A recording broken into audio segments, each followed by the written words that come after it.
அஸ்ஸலாமு அலைக்கும் வரஹ்மத்துல்லாஹி வபரகாத்துஹு. Hello viewers.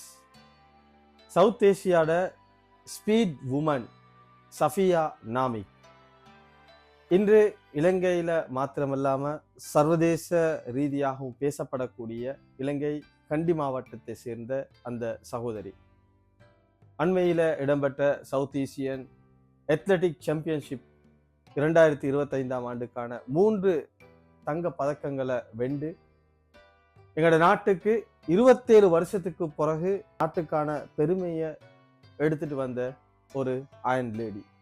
நான் இன்றைக்கு இந்த வீடியோவில் பேச போறது அந்த சஃபியா நாமிக்க பத்தி அல்ல.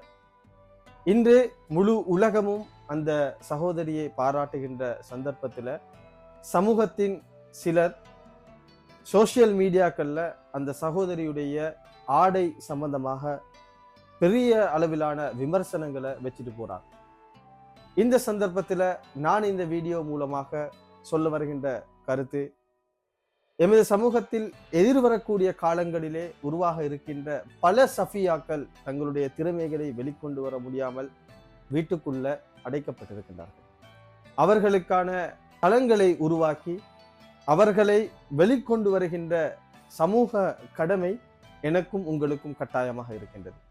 எனவே எமது சமூகத்திலே இருக்கின்ற அத்துணை சஃபியாக்களையும் இஸ்லாமிய வரையறைகளுக்கு உட்பட்ட வகையிலே வழிகாட்டி அவர்களை உலகத்தின் உச்சம் தொடுகின்ற வீர பெண்மணிகளாக மாற்ற வேண்டிய கடமை சமூக தலைவர்கள் மாத்திரமல்லாமல் எனக்கும் உங்களுக்கும் இருக்கின்றது. எனவே பாராட்ட வேண்டிய இந்த சந்தர்ப்பத்திலே அந்த சஃபியா நாமிக்கை விமர்சிப்பதை விட்டும் எதிர்வரக்கூடிய எதிர்காலத்திலே உருவாக இருக்கின்ற அந்த சஃபியாக்களை நாங்கள் உற்சாகப்படுத்தி இஸ்லாமிய வரையறைகளை அவர்களுக்கு வழிகாட்டி சர்வதேச தேசிய மட்டங்களிலே அவர்களை விளையாட்டுத்துறை அவர்களுக்கு இருக்கின்ற அனைத்து ஆற்றல்களையும் கொண்டு வெளிக்கொண்டு வந்து அவர்களை உச்சம் தொடுகின்ற வீர பெண்களாக மாற்றுகின்ற கடமையை நாங்கள் செய்வோம். எனவே நாங்கள் விமர்சிக்கின்ற பொழுது பெரும்பான்மை ஊடகங்களில் இது அவர்களுக்கு தீனி போடுகின்ற ஒரு அம்சமாக எடுத்து சமூகத்தை சீரழிக்கின்ற